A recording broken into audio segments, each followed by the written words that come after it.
Boa noite, queridos, graça e paz seja sobre a tua vida, amém? Quero convidar você a abrir a tua Bíblia. Evangelho de Marcos, capítulo 10. Marcos, capítulo 10.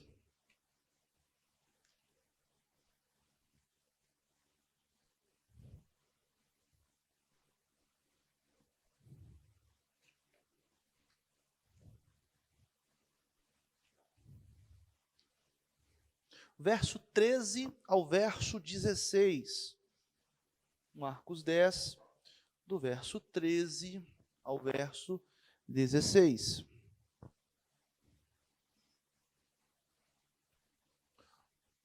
Todos acharam? Amém?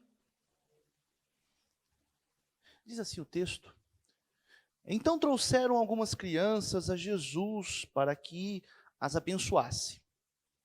Mas os discípulos os repreendiam.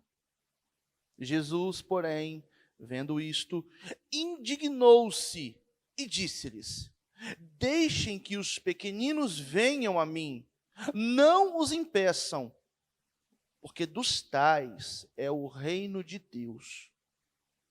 Em verdade lhes digo que quem não receber o reino de Deus como uma criança, de maneira nenhuma entrará nele.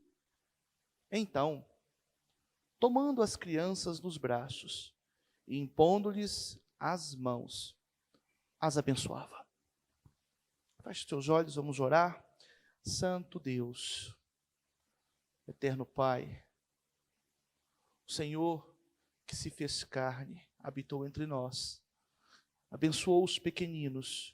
Nós clamamos que nesta noite o Senhor nos abençoe, que as tuas poderosas e abençoadoras mãos estejam sobre nós, fazendo-nos com que recebamos o teu reino, tal como uma criança, que possamos ter os nossos olhos totalmente iluminados pela tua palavra, que o teu Espírito gere em nossos corações a fé, para que possamos nos voltar em arrependimento a Ti.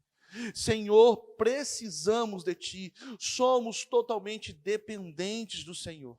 E nesta noite, fala aos nossos corações pela Tua palavra. Eis o Teu povo, eis a Tua palavra. Senhor, ensina-nos nessa noite. Para a glória do Teu nome, rogamos por Cristo e pelo Teu Espírito pedimos. Amém. Marcos, ele termina o diálogo que nós falamos no domingo passado, acerca do divórcio. Você deve lembrar que esse texto de Marcos capítulo 8 até Marcos 10, Jesus está ensinando os seus discípulos. Então, tudo aquilo que Marcos registra aqui é para aqueles que querem seguir a Jesus. E esse trecho, essa história pequenina, ela tem um grande ensinamento para aqueles que querem andar com Cristo, para aqueles que têm fé, que creem que Jesus Cristo é o Messias, que o reino de Deus está entre nós. Então, Marcos termina o diálogo e imediatamente ele relata a história de Jesus abençoando crianças, ensinando aos adultos o modo de receber o reino de Deus.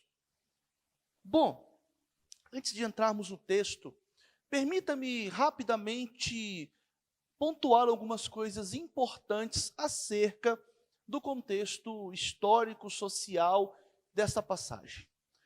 Bom, todo israelita, todo judeu aqui, ele tinha uma aspiração, ele tinha um desejo pelo reino de Deus. Para um judeu, eles estavam sendo oprimidos pelo Império Romano, e eles tinham profecias.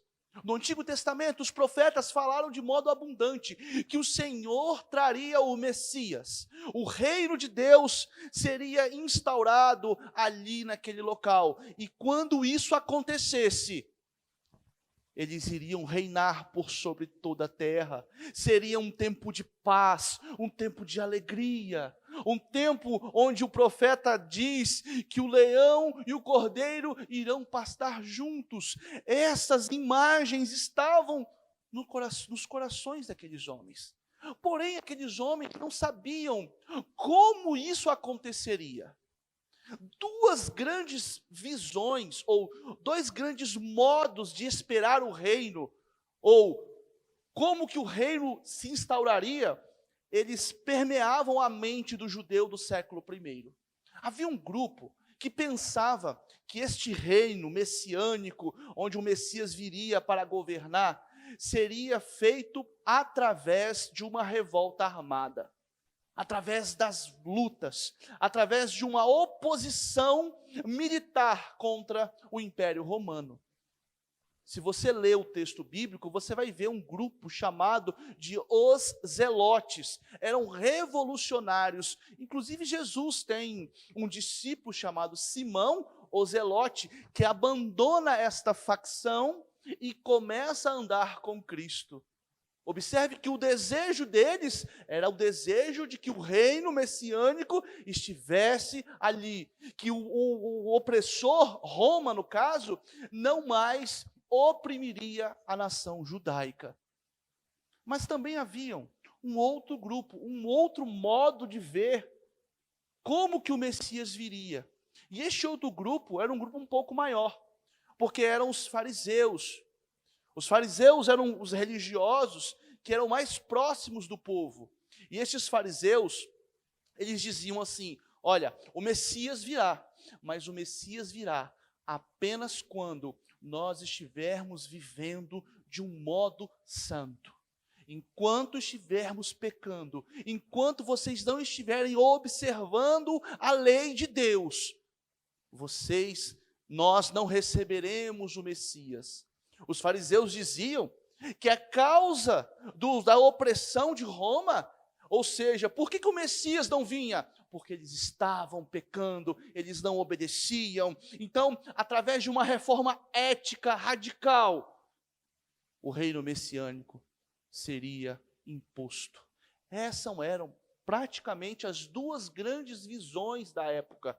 Havia também um terceiro grupo, que já não estava esperançoso, que dizia assim: olha, o Messias virá, não sei quando, não me importa, um dia ele vem, no tempo de Deus. Então você tinha basicamente essa visão judaica do que era o tempo messiânico e do que era o reino de Deus instaurado. Bom, essa é a primeira coisa importante que precisamos compreender para entender o texto. Porque fala do reino de Deus. Fala de receber o reino de Deus. E um segundo elemento importante aqui, que nós temos, são as crianças. O que eram as crianças? Claro, está falando de... ali são meninos e meninas pequeninos até mais ou menos 12 anos de idade. E por que eu digo o número 12 anos de idade? Porque para um judeu, ele só poderia ser cobrado diante da lei, ou seja, você tem que observar a lei a partir dos 13 anos. Então, até os 12 anos, eles não tinham compromisso algum. Não é que eles não sabiam. Eles conheciam a lei, mas não eram exigidos ainda. A partir dos 13 anos, eles deveriam guardar todos os mandamentos, todas as questões legais que os fariseus ensinavam. Bom, uma criança, ela...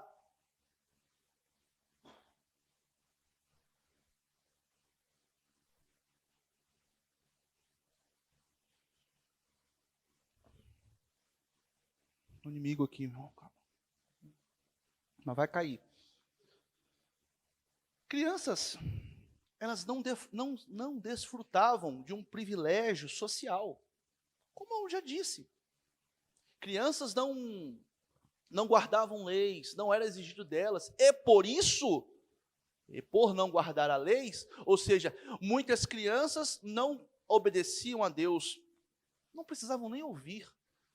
Certamente, um dos motivos dos discípulos repreenderem olha só, vocês não têm que obedecer nada. Se vocês não têm que obedecer, não importunem o mestre agora. Nós estamos fazendo uma obra muito grande e crianças aqui agora vão atrapalhar. É mais ou menos essa a ideia. Mas as crianças também eram frágeis fisicamente, como hoje também, mas com um detalhe que eu quero trazer aqui a nós. A taxa de mortalidade era muito alta, por motivos óbvios, né? Uma medicina não tão avançada, a questão da alimentação, o tempo que se vivia. Alguns gentios, não judeus, mas alguns gentios, eles, se fosse uma família muito pobre, eles abandonavam seus filhos, porque eles não poderiam, era uma despesa para eles. Ou seja, uma criança não tinha uma importância social como tem hoje. Leis, direitos, garantias, isso não era algo que elas possuíam. Então, a criança era completamente ignorada pelos adultos. Devido ao quê? À sua dependência. Se algum adulto ofertava-lhe algum amor, carinho, alguma dádiva, isso era simplesmente pelo adulto entregar isso de boa vontade. Então, a criança era algo indigno de atenção. Não de viver, mas de atenção. Dentro desse contexto, uma esperança messiânica de um reino. E os discípulos estavam com essa visão. E o contexto das crianças, nós agora adentramos o texto que nós temos aqui. O verso 13 diz que crianças são trazidas até Jesus. Você pode ler o verso 13. Então trouxeram algumas crianças a Jesus, com qual objetivo? Para que as abençoasse. Bom, várias pessoas eram levadas a Jesus.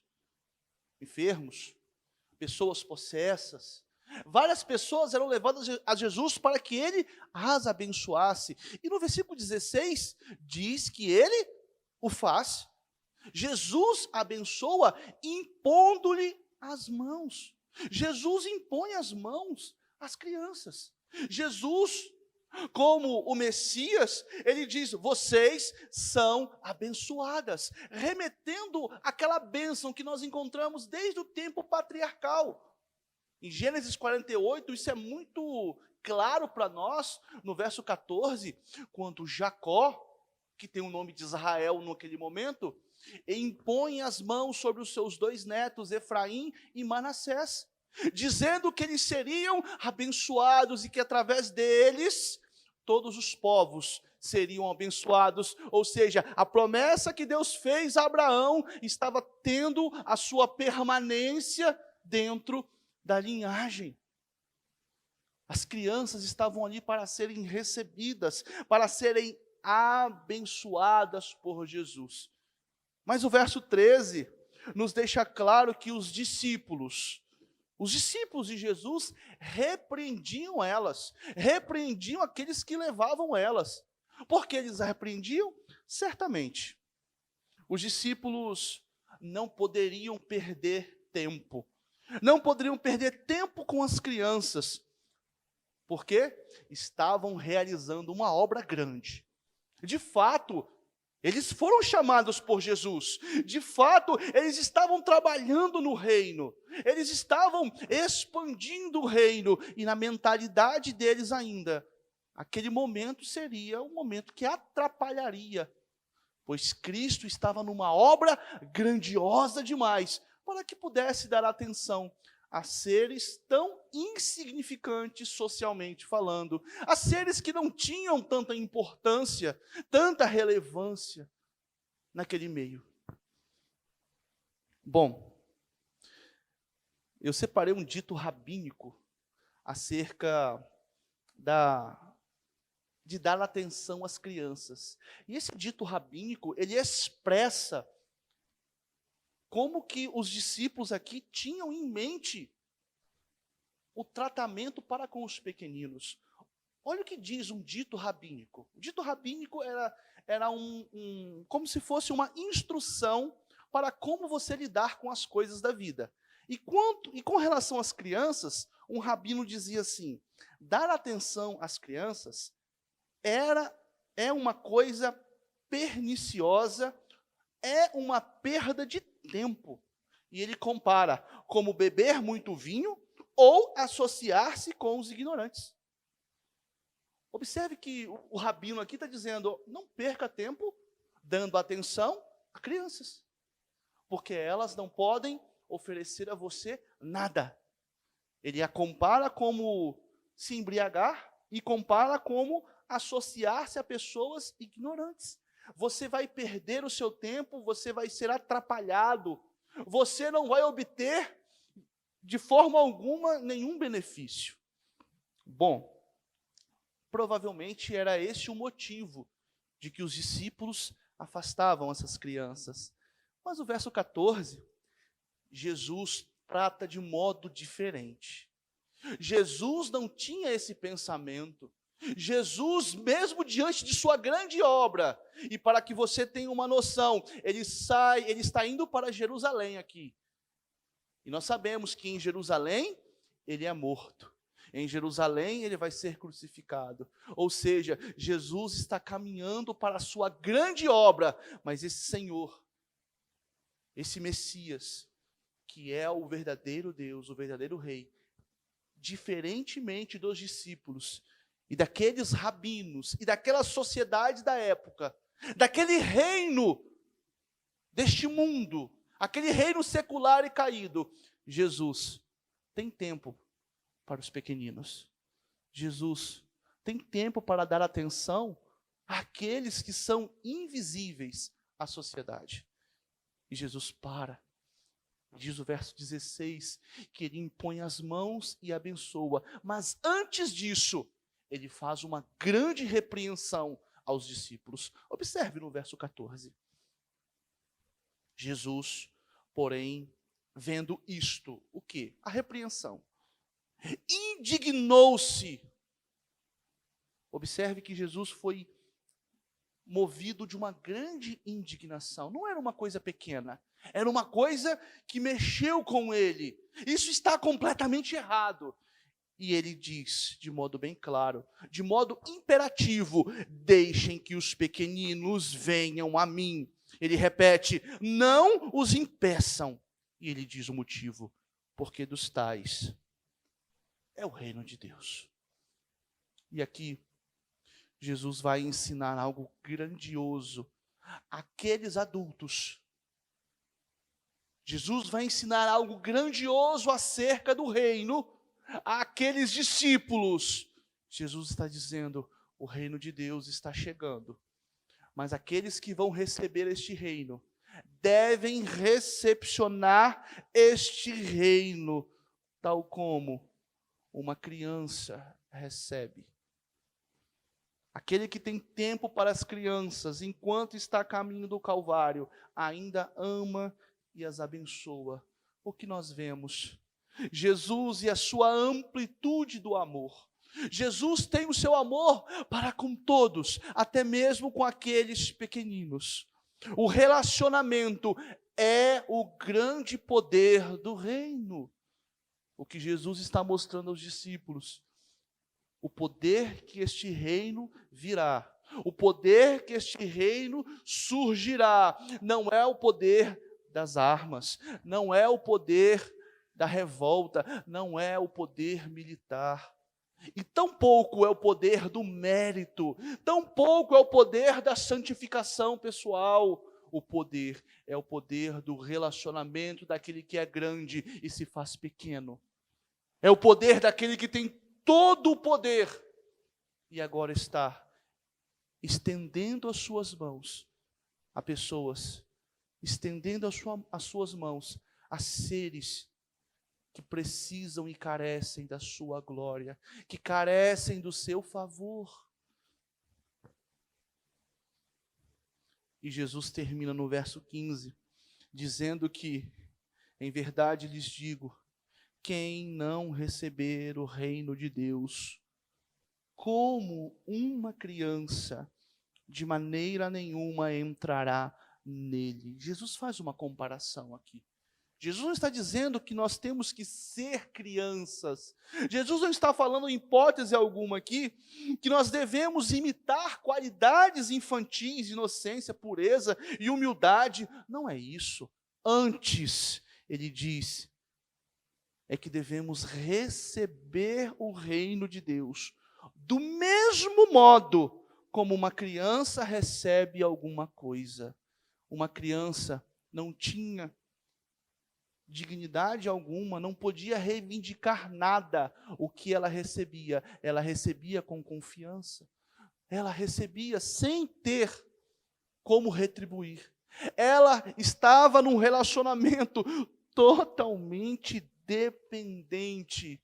Jesus está dizendo aos seus discípulos: observem essas crianças que vocês não veem valor algum e saibam que se vocês não aprender com elas o modo de recepcionar o reino de Deus, vocês não entrarão nele.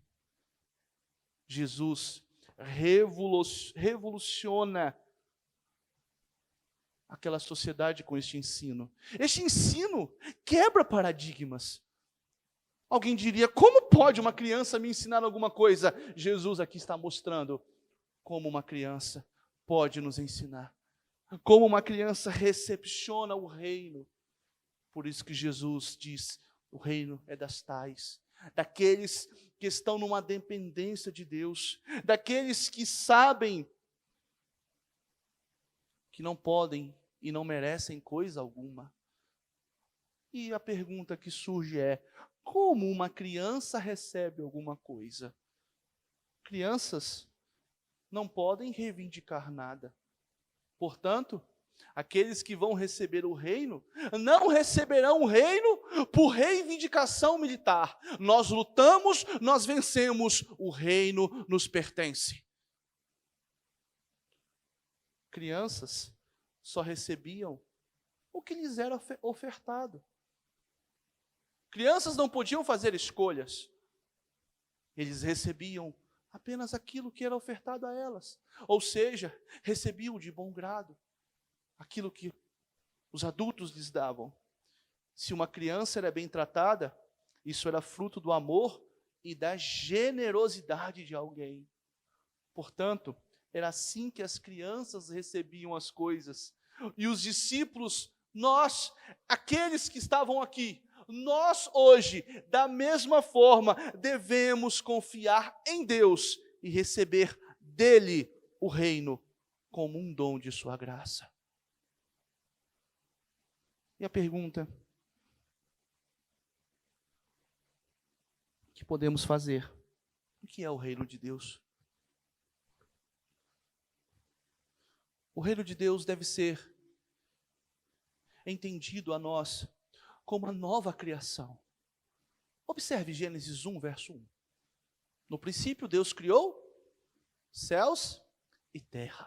Deus fez toda a criação. Deus colocou o homem num santuário chamado Éden. E neste santuário, Deus colocou o homem juntamente com a mulher, para que eles pudessem governar todas as coisas. E ali eles governam. Deus estava no relacionamento até que o pecado entrou e corrompeu não apenas o homem, mas toda a sua posteridade e também toda a criação. Toda a criação de Deus, toda a criação humana está corrompida pelo pecado. E rapidamente, nesse tema, abra sua Bíblia em Romanos capítulo 8 comigo. E observe o que Paulo vai falar acerca deste tema e vê se isso traz alguma luz a nós. Romanos capítulo 8.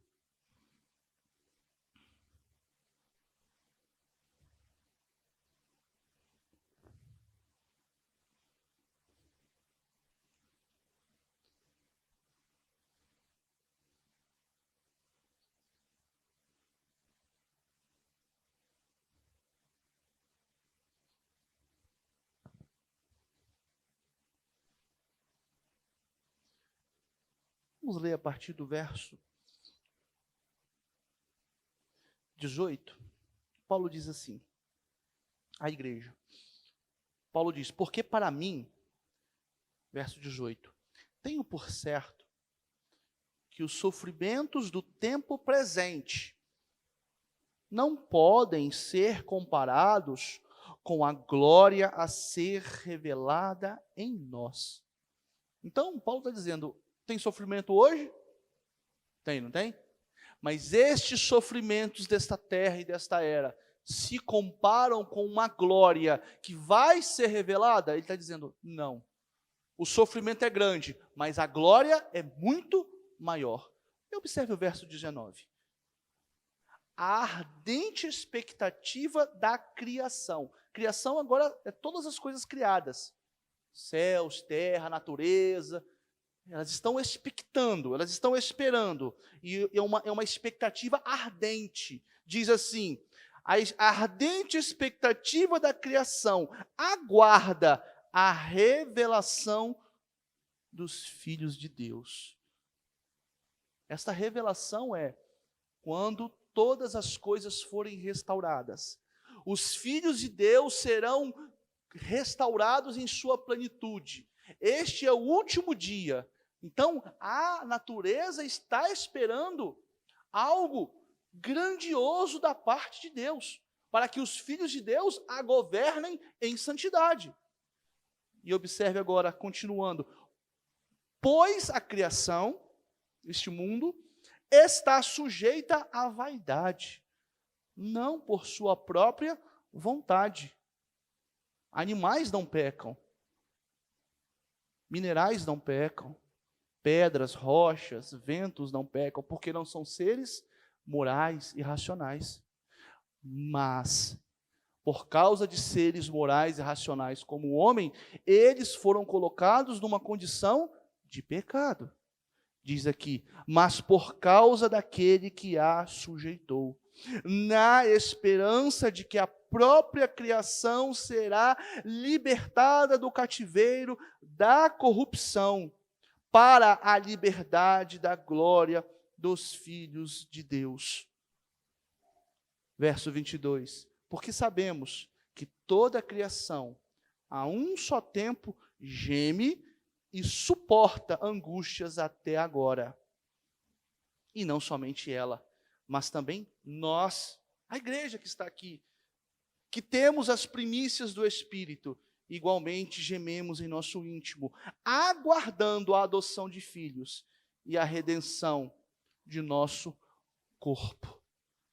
Meus irmãos, quando isso acontecer, quando a redenção de nosso corpo, a ressurreição do último dia acontecer, esta natureza que está cativa do pecado também será restaurada. O reino de Deus, que hoje é invisível, será visível a todos. O reino de Deus, que hoje é por fé, manifesto na igreja, naqueles que foram chamados e adotados à família de Deus, que possuem um modo de viver, que Paulo vai dizer em 2 Coríntios, capítulo de número 5, verso de número 20, aqueles que estão em Cristo são nova criatura. As coisas velhas já se passaram, eis que tudo se fez novo.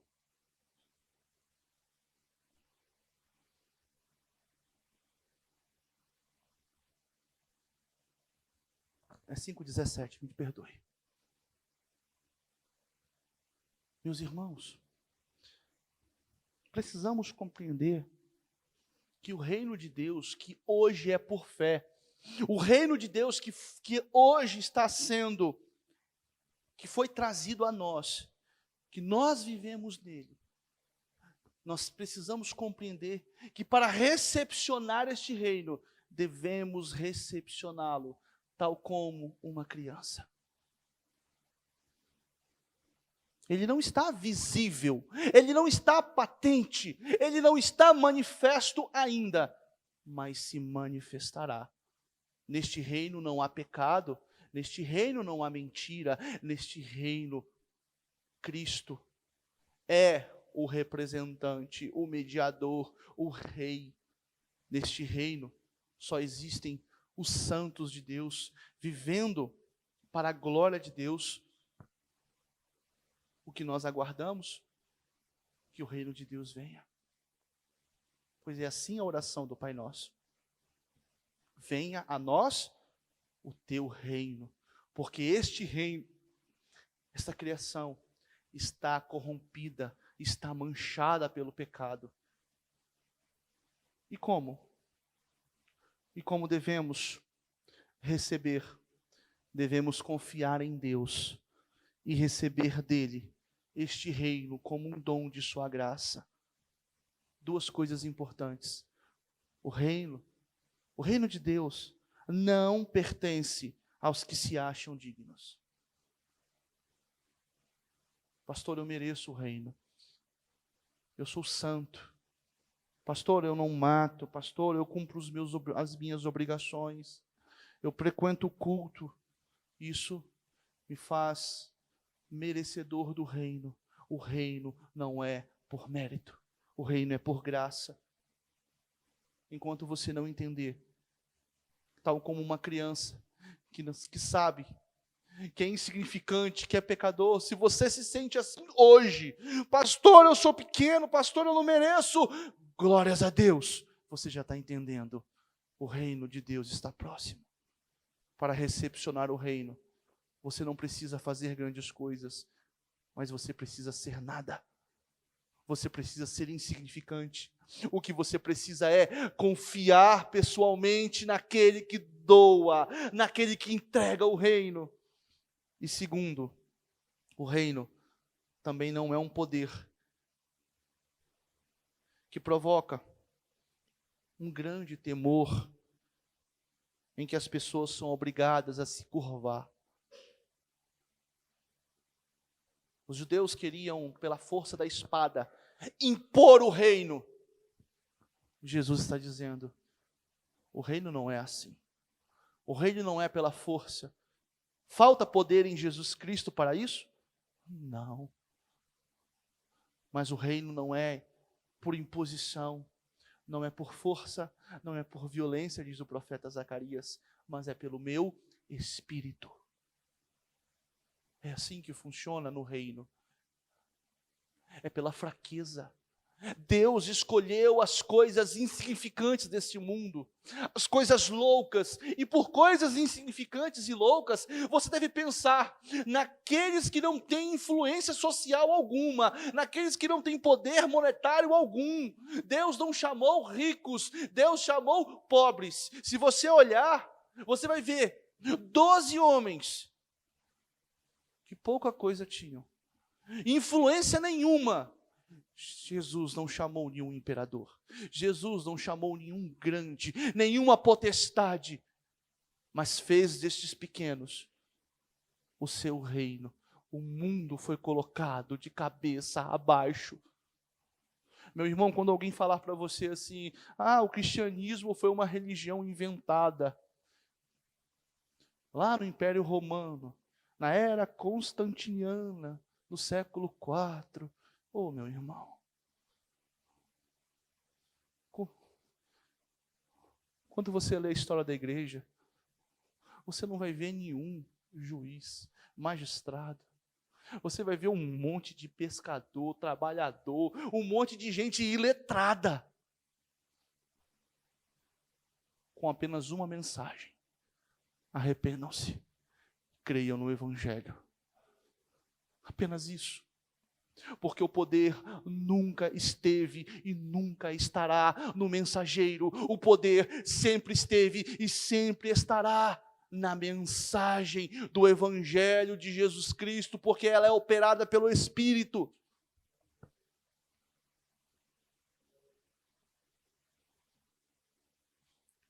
O reino de Deus é recebido por fé.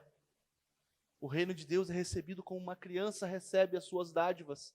O reino de Deus é um presente e pertence aos que são tais como crianças. Ou seja, aqueles que se sentem, aqueles que sabem que são insignificantes e também sabem que são dependentes. O reino não vem aos que merecem, mas como um presente aos pequeninos, porque Deus deseja dar, porque Deus é misericordioso. Deus entregou o reino a vocês. Você sofre neste mundo? Nós sofremos. Mas como Paulo disse, estes sofrimentos não se comparam à glória que está por vir. Mas essa glória só receberá aqueles que estão em Cristo. Aqueles que confiam em Cristo como o seu Rei. Aqueles que confiam pessoalmente. Eu me lembro, quando eu era pequenino, e quando dava sexta-feira, meu pai dizia assim: amanhã nós vamos nas 3 praias. Ah, meu irmão, eu não dormia aquela noite. Eu não dormia. Eu passava a noite em claro. Eu queria fechar o olho e acordar logo. Essa ansiedade acontecia. E quando chegava chegava no sábado de manhã, meu pai tinha uma Brasília branca, velha. Entrávamos todos nós naquela Brasília, íamos para as 3 praias. Eu não queria saber, não me importava se ia ter comida lá, sempre tinha. Não me importava se meu pai estava realmente com a conta bancária boa, se era o momento oportuno de fazer isso ou não. Não me importava os perigos do caminho, nós sabemos muito bem agora o perigo que é entrar numa Brasília velha e ir pela rodovia do Sol até as 3 praias. Não me importava nada disso, nem os perigos de estar nas 3 praias. Risco de afogamento, dentre tantas coisas. Essas coisas não me importavam, porque só uma coisa me importava. Eu estaria num dia alegre com a minha família, porque o meu pai disse que nos levaria. A confiança que eu tinha nele era uma confiança que não me trazia dúvida alguma. Eu simplesmente me alegrava, eu simplesmente ansiava, eu expectava aquele dia. E quando aquele dia chegava, era maravilhoso. Eu pergunto, será que nós também confiamos em nosso Pai? Que disse que virá nos buscar, nos levará ao seu reino de glória? Certamente o meu Pai, assim como eu, você, pode falhar. Mas o nosso Pai Celestial que nos prometeu, Ele não falha. O que faz a diferença é se recebermos o reino com a confiança e a dependência desses pequeninos. Que possamos hoje aprender isso. Que possamos nos relacionar com o reino dessa forma. Senhor, eu não sei e não conheço um monte de coisa, mas eu aqui estou. Eu recebo. Eu não sei o que vai acontecer, não me interessa, mas o que me interessa é que o Senhor está comigo. E se o Senhor está comigo, eu vou descansar. Porque o Senhor é meu pastor. E de nada eu sinto falta. O Senhor faz-me deitar em pastos verdejantes. O Senhor guia-me pelas águas tranquilas. O Senhor refrigera a minha alma. Está compreendendo? E quais aplicações podemos fazer diante desse texto? 2. A primeira delas, precisamos aprender a confiar.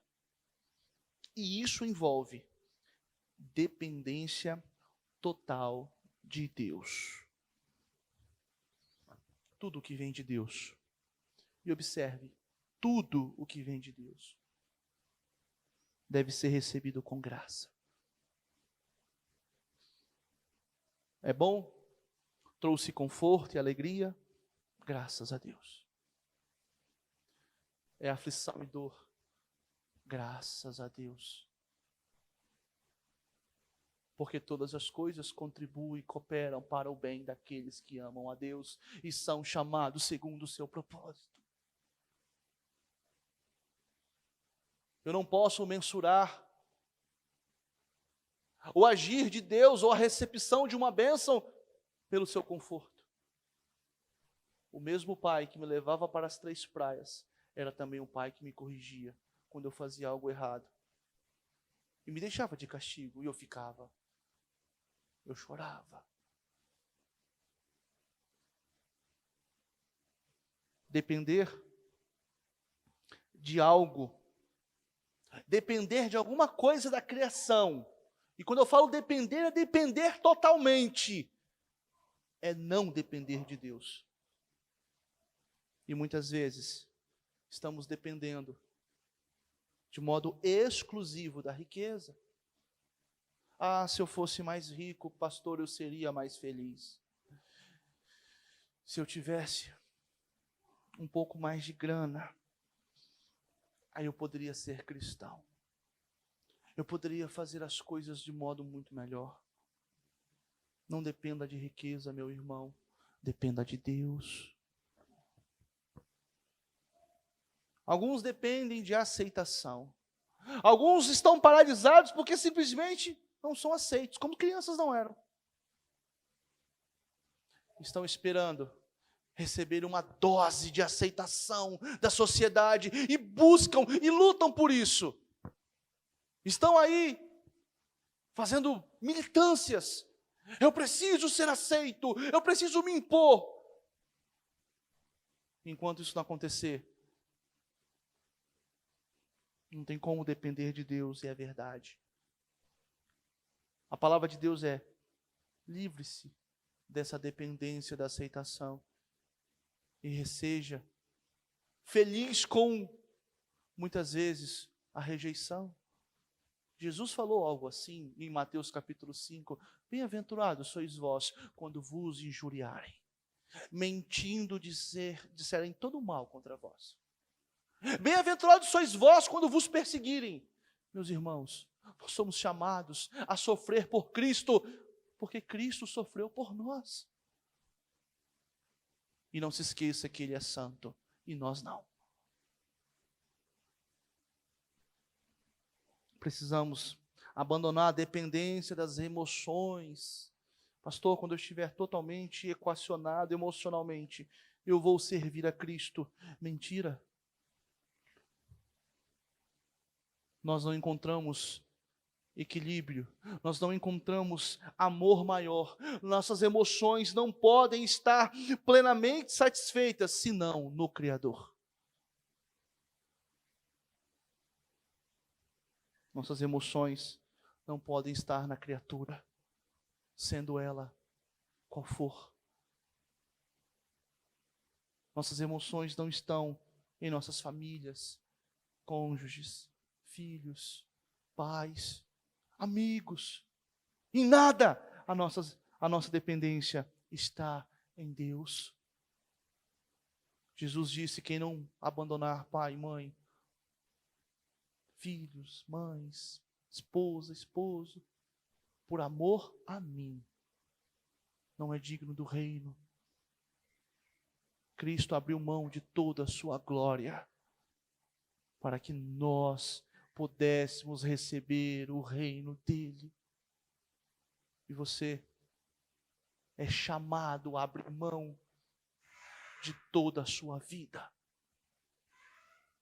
Por último, não dependa de relacionamentos.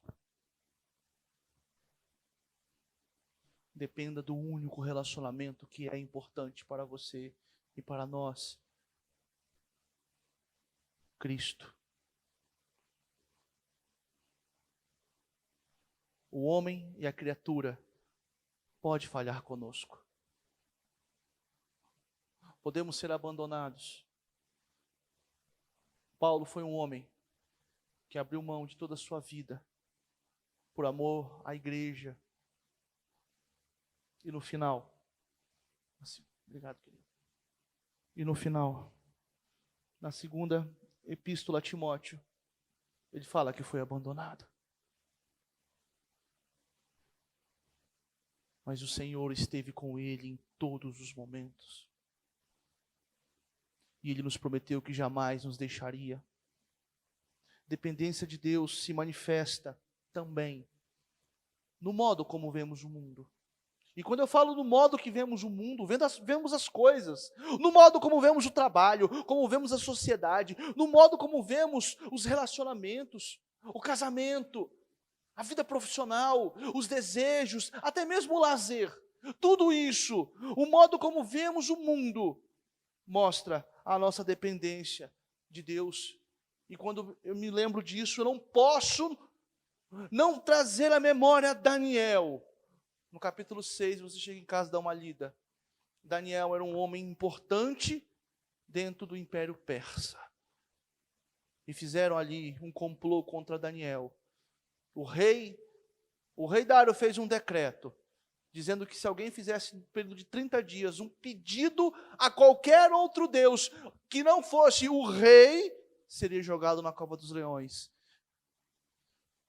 De repente, eu e você, poxa Senhor, eu te sirvo há tanto tempo, eu oro todos os dias, 3 vezes por dia, de janela aberta, quebra meu galho, 30 diazinhos só, ó, na portinha fechada, sem ninguém ver, está tranquilo. Só que a visão de mundo de Daniel era uma visão de irrestrita dependência de Deus. Ele orava 3 vezes com a janela aberta. Daniel não era tolo. Daniel não era um homem bobo. Daniel sabia a consequência da sua decisão. Daniel sabia que aquilo levaria ele à cova dos leões. E foi levado. E diz o texto que o Senhor fechou a boca dos leões. Mas o grande fato dessa história não é a boca do leão ser fechada. Porque muitos não tiveram o fim de Daniel. A boca do leão não foi fechada. Muitos, em sua visão de mundo, foram lançados aos leões e foram estraçalhados. Mas não importa se foi liberto ou se foi morto. O que importa é que o Senhor os recebe. E Ele vingará todo aquele que fez algum mal contra você no último dia. O que importa é que nós estamos dispostos a morrer por Cristo. Essa dependência, como uma criança ao receber o reino, faz 2 coisas importantes.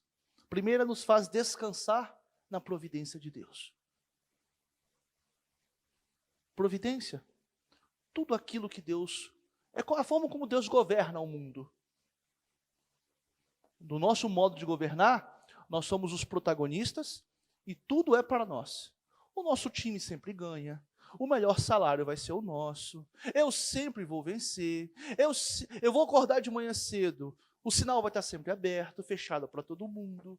Essa é a nossa visão egoísta. Mas quem governa todas as coisas é o Senhor. Descanse na providência dEle.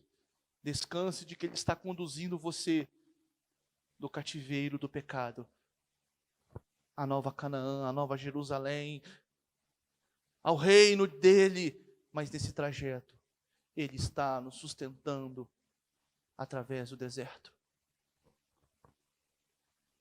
Dependa também. A dependência, além de nos fazer descansar, a dependência nos faz também trabalhar para o avanço do reino.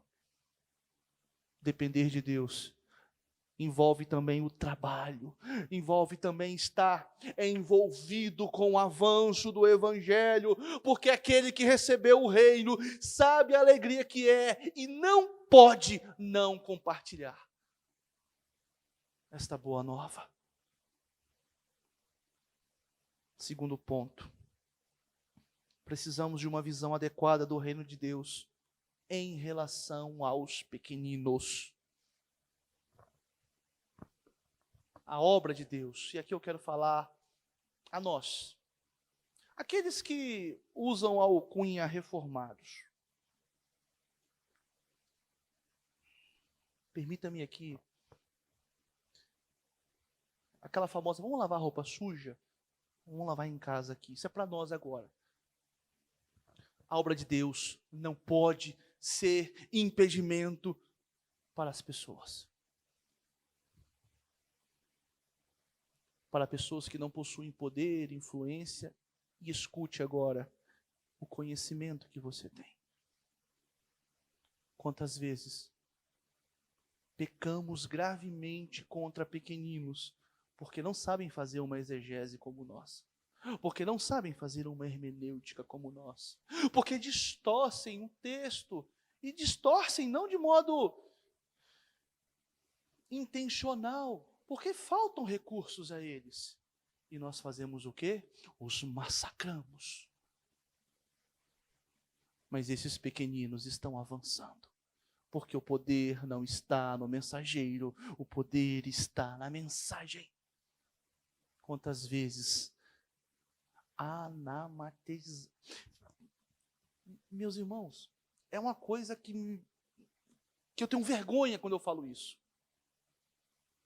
Porque quantas vezes eu olhava para lugares e dizia, não, Deus não está aí não, isso é uma bagunça.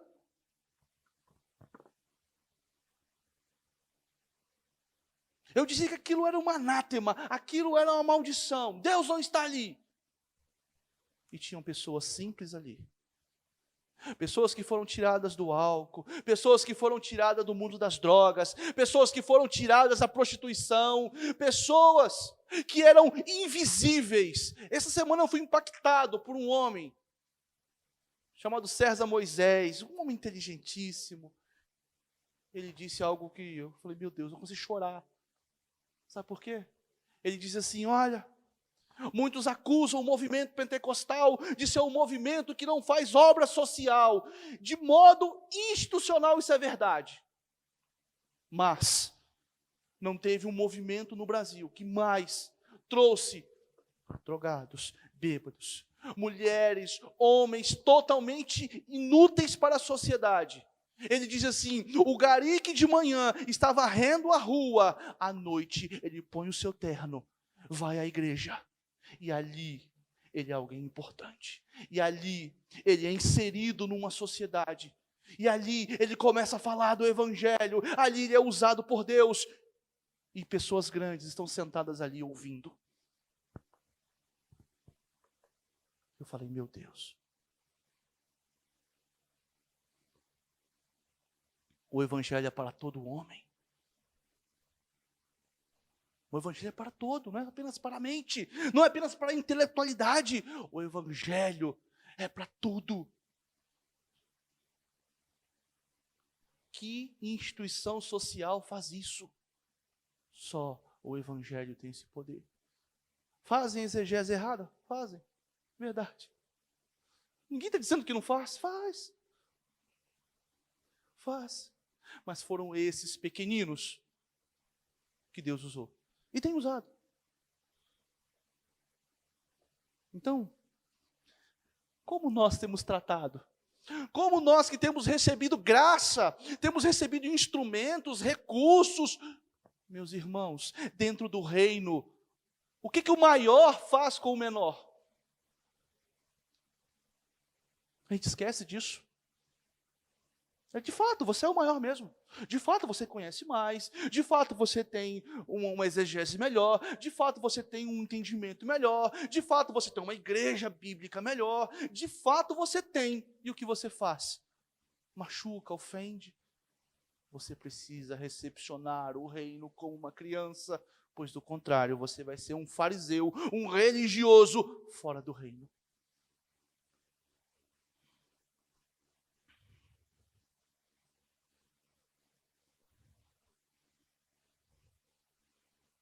Quando erramos nisso, quando falhamos nessa verdade, em tratar os pequeninos, quando buscamos qualidades prévias naqueles em que dedicaremos tempo. Eu vou dedicar tempo, mas ele tem que ser alguém especial. Ele tem que ter qualidade, senão eu não vou nem pregar para aquela pessoa. Aquele ali, aquele é mundano, não vou nem gastar meu tempo com ele não. Você pode não falar, mas muitas vezes você age assim.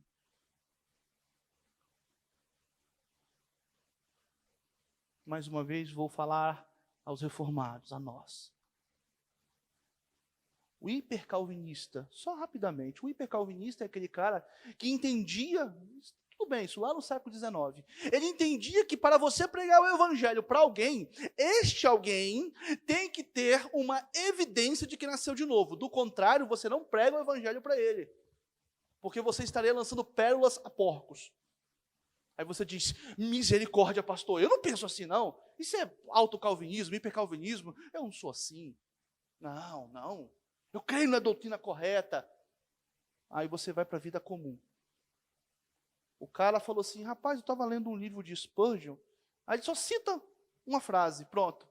Você já está pregando para ele, falando dele, quer fazer discipulado com ele, porque ele te deu uma luz de que ele nasceu de novo.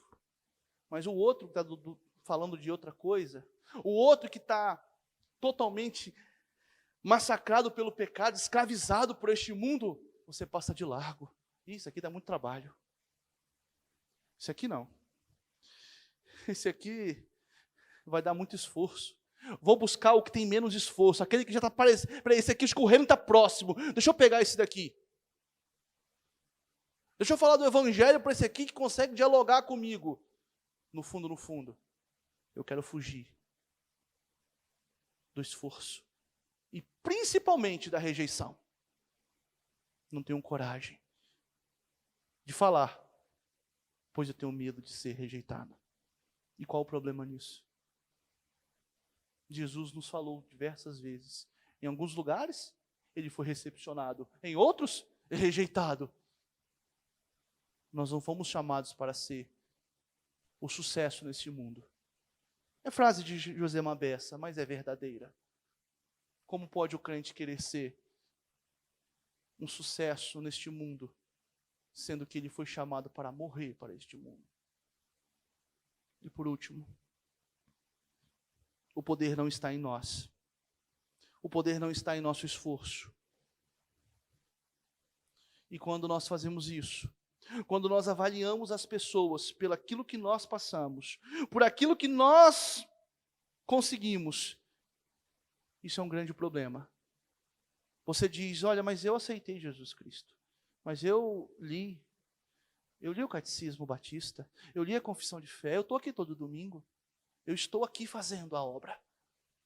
Então, aquele irmão ali, que não quer nada com nada, aquela pessoa que marcou 200 vezes comigo e nunca veio. Ah, não, isso aí não. Deixa para lá. Esse aí não serve para nada. Meu irmão, quanto custou para Cristo resgatar você, pobre pecador? Eu vou lhe responder. Tudo. E tudo de Cristo é muita coisa. O tudo de Cristo não se compara ao nosso tudo. Quanto custa para nós seguirmos a Cristo? Tudo. Mas não compare o seu tudo, o meu tudo, com o tudo de Cristo. Não há comparação. Por isso, só entra no reino quem confia como uma criança. Quem entende, Senhor, eu sou dependente de Ti. Eu sou um pobre e miserável pecador, mas cá estou. Ajuda-me. Que Deus nos abençoe e que a Sua palavra vença a nossa incredulidade. Vamos orar? Senhor, meu Deus, ajude-nos, Senhor, na nossa falta de fé, na nossa arrogância. Perdoa os nossos pecados, as nossas omissões, que possamos avançar com o Teu Evangelho, que possamos ser mais trabalhadores, servidores ao nosso próximo, que tenhamos mais compaixão, que sejamos menos arrogantes com os pequeninos que o Senhor chamou. Senhor, tenha misericórdia de nós. Que não sejamos como os discípulos fizeram, porque já fizemos muito isso, mas que daqui para frente possamos aprender a não impedir que a Tua bênção chegue aos pequeninos. Que a Tua bênção, a bênção do Teu Evangelho, a bênção do Teu reino, chegue àqueles que mais precisam. Faça-nos instrumentos de progresso do Teu reino. Faça-nos embaixadores de Cristo. Que possamos levar aquele que está perdido, aquele que precisa de cobertor, aquele que precisa de comida, aquele que precisa de abrigo, que possamos conduzir todos a Cristo Jesus. Ajuda-nos, Senhor, pela graça do Teu Espírito, e o teu favor. Assim nós oramos. Amém.